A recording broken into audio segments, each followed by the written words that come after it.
It's brought to you by allaboutmqm.org, the MQM's knowledge base. बात हो रही थी हैदर रिजवी साहब से, मैं चाहता हूं कि वही सवाल इनके सामने रखूं। ये बात बिल्कुल तय है और हसन निसार साहब से लेकर सलीम जिया साहब सब ने इस बात से इत्तेफाक किया कि MQM लोअर मिडिल क्लास की जमात और एक रोल मॉडल के तौर पर सामने आई और आज दुनिया उससे इंस्पायर है। लेकिन एक कॉमन परसेप्शन और एक हर आम आदमी के जहन में ये सवाल उठता है कि MQM जो चाहती है कि क़यादत नीचे से आए, हर आमिराना दौर में, बल्कि हम खुल के बात करते हैं, हमेशा फौज का साथ क्यों देती है? हैदर रिजवी साहब, ये सवाल क्योंकि ब्रेक पे जाने से पहले अनीफ भाई आपने मुझसे कर लिया था और मेरी इल्म में नहीं था, जैसा आपने फरमाया कि MQM ने कभी ज़िया-उल हक के लिए शोक का ऐलान किया उनकी वफात पर, जिसने इत्तेफाक किया सलीम जिया साहब ने। मैंने इंटरनेशनल सेक्रेटरीट अभी डायल किया, उस वक्त हमारी MQM यानी मुहाजिर कौमी मूवमेंट के senior vice chairman Tariq Javed साहब मेरे साथ फोन लाइन पे थे। उन्होंने कैटेगोरिकली डिनाई किया इस बात को कि उन्होंने ऐसा कभी नहीं किया। ये हो गई पहली बात। ठीक है, ऐसी कोई बात नहीं है और रिकॉर्ड पर भी कुछ नहीं है। दूसरी बात, जब मुशर्रफ साहब की बात आती है, मैं आपको सिर्फ आपके यादों के दरीचे से मैं कोशिश करूंगा कि आपको वो मंजर दिखाऊं कि मुशर्रफ साहब ने टेक ओवर किया 1999 में जी, और उसके बाद मुशर्रफ साहब बहैसियत चीफ एग्जीक्यूटिव मुल्क पर हुक्मरान रहे और 3 बरस के बाद वो 2002 में सदर बने।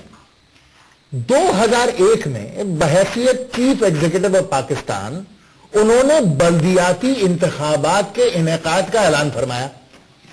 MQM वो वाहिद जमात थी जिसने उन इलेक्शंस को गैर आईनी करार देते हुए मुशर्रफ साहब की चीफ एग्जीक्यूटिव की कैपेसिटी को रद्द किया, उन इलेक्शंस की आईनी हैसियत को रद्द किया और बाइकाट किया, और जिसकी सजा में नेमतुल्लाह खान साहब कराची पर मुसल्लत हो गए 5% वोट पर। अब सुन जब अदालत आलिया ने, और मौजूदा चीफ जस्टिस साहब भी उसका हिस्सा थे, उन्होंने परवेज मुशर्रफ साहब को न सिर्फ सदर पाकिस्तान तस्लीम किया और करने के बाद उन्होंने उनको आईन में भी अमेंडमेंट का इख्तियार दिया और उसके बाद जो इंतखाबात का इनेकाद हुआ तो MQM ने बावजूद इसके कि पीपल्स पार्टी की कोalition गवर्नमेंट में जाना चाहते थे, PML-Q की गवर्नमेंट को ज्वाइन किया।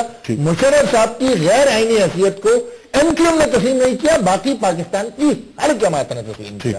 तो ये बात साबित होती है। और जितना अरसा मुशर्रफ साहब रहे, उनके मुख्तलिफ आमाल की आप मजम्मत करते रहे? नहीं किए। तो अब आप लेकिन एक कॉलर है, चाहता हूं उनको ले लेते हैं, उसके बाद जब सवाल है तो फिर जवाब मेरे हाथ में रहेगा। जी बिल्कुल, आप फरमाइए। पहले आप देखिए, मुशर्रफ साहब का जो liberal moderate modern secular agenda था और जो उन्होंने तालिबान के खिलाफ यू टर्न बनाया था, जो स्टेट पॉलिसी तब्दील हुई थी, सूबाई खुद मुख्तारी की बात की थी, 7 पॉइंट एजेंडा की बात की थी, वो तो पूरा MQM के हमने उसको सपोर्ट किया।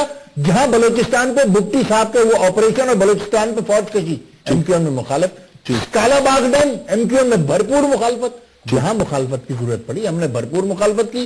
जहां अगर ताउन चाहिए था और हम समझते थे कि हक बात है, हमने ताउन किया। ठीक है, बात वाज़ेह हो गई आपकी। सिर्फ इंतखाबात, मुसलसल इंतखाबात के अमल से नई लीडरशिप जिसकी हमें तवक्को है, जो हमें मतलूब है, क्या पैदा हो सकती है?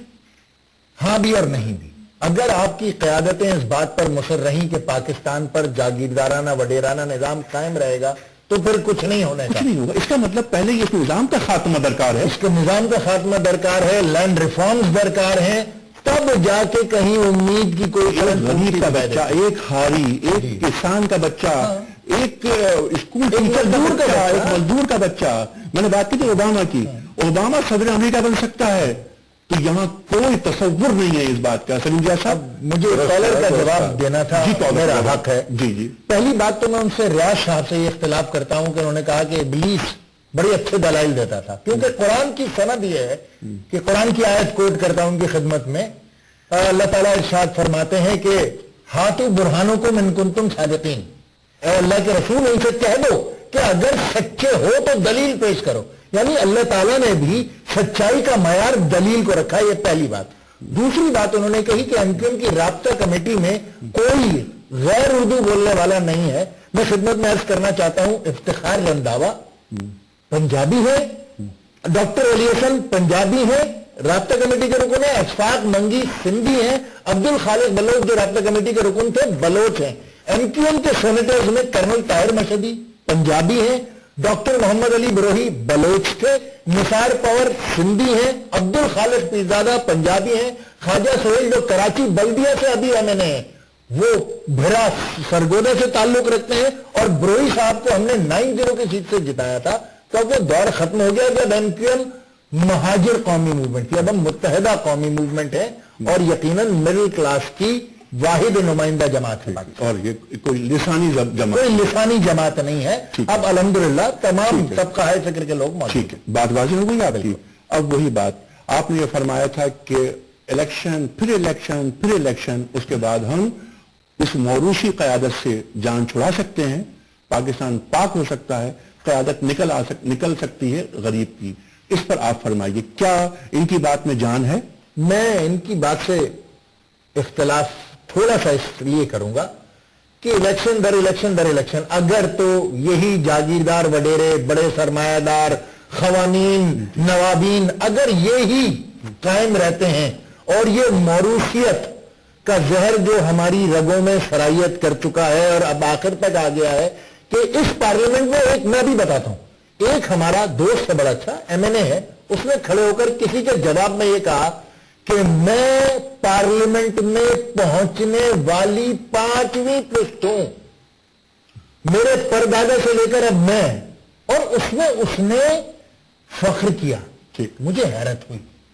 मैंने कहा या अल्लाह, अगर यही मयार है पार्लियामेंट में आने का कि 5वीं नस्ल भी पार्लियामेंट में है, तो इस हल्के का तो खुदा ही हाफिज है। ठीक है, अब ये फरमाइए, आप इलाज बताइए, हल बताइए कि नीचे से क़यादत कैसे आ सकती है। उसके लिए हमें मुल्की सतह पर कौन से काम करने होंगे। मैंने एक तजवीज रखी थी जिससे आपने इत्तफाक नहीं किया, लेकिन आपने फरमाया कि एकेडमिकली तो बहुत अच्छी बात है, एक कोटा मुकर्रर कर दिया जाए कि साहब मुस्लिम लीग नून, पीपल्स पार्टी, जमात इस्लामी, मुस्लिम लीग काब, जो बड़ी जमातें इस मुल्क की हैं, मुत्तहिदा कौमी मूवमेंट में तो नीचे से लोग आते हैं।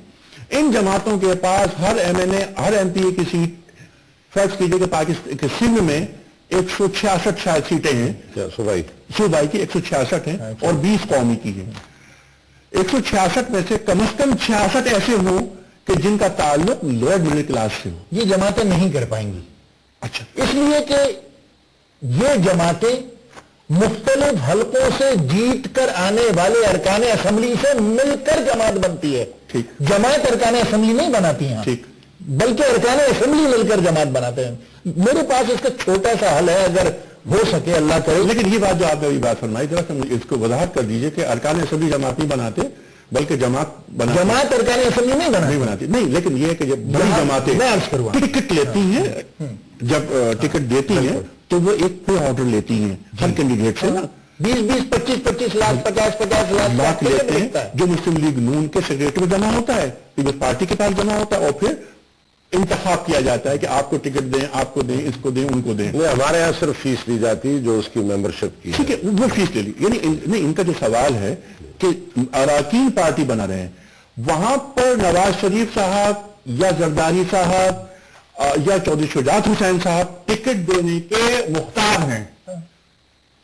उनको अगर ये कहा जाए, यानी पार्टी के सरबराहों को, कि आप लोअर मिडिल क्लास के गरीब के बच्चे को भी टिकट देंगे, ये आप पर पाबंदी है, और ये पाबंदी नहीं हो सकता। पार्लियामेंट क्या नहीं लगा सकती पाबंदी? नहीं हो सकता। उसकी वजह मैं आपको बताऊं, वहां पर यह ढूंढा जाता है कि इस हल्के से इलेक्टेबल कौन है, और हाँ, उसका ताल्लुक किसी भी सोच से हो, किसी भी फिक्र से हो, उसका माजी कुछ भी रहा हो, किसी भी तबके से हो, किसी भी तबके से, ये देखा जाता है कि कौन जीत सकता है।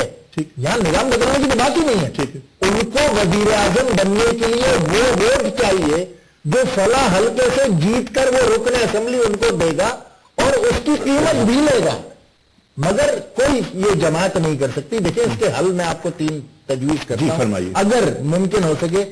आसान सी बातें, अगर हुकूमतें चाहें इलेक्शन कमीशन को मजबूत कीजिए, उसकी शर्त यह है कि किसी इलेक्शन में 20 लाख रुपए से ज्यादा खर्च ही नहीं हो सकता। ठीक, यहां कौन सा हल्का ऐसा है जहां 5-5 करोड़ रुपए खर्च नहीं होते इलेक्शन में? ठीक, झूठ है सब। ठीक, कि इलेक्शन कमीशन कंट्रोल करता है इसको, जब झूठ है। मैं सिर्फ 2 बार जीता हूं, مجھ سے زیادہ نہیں جانتا کوئی.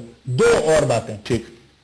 جو ورکر یونینز ہیں ٹھیک. اس کے اوپر سے پابندی ہٹا لیجیے. وہ ایک راستہ تھا جہاں سے غریب اور مڈل کلاس کا آدمی مرکزی سیاست کے دھارے میں جاتا تھا. اور اسٹوڈنٹ یونینز پر پابندی ہٹائیے. پوری پاکستان کی ہسٹری میں جو لوور مڈل کلاس اور مڈل کلاس کی لیڈرشپ آئی ہے وہ اسٹوڈنٹ یونینز سے آئی ہے. بالکل. لیکن آٹے و نمک کے برابر ہوم جو رہا ہے پارلیمنٹ پر, اور یعنی مرکز میں بھی اور صوبوں میں بھی, تو پھر پابند کیجیے تاکہ غریب آدمی سوچ تو سکے کہ وہ الیکشن میں چلے.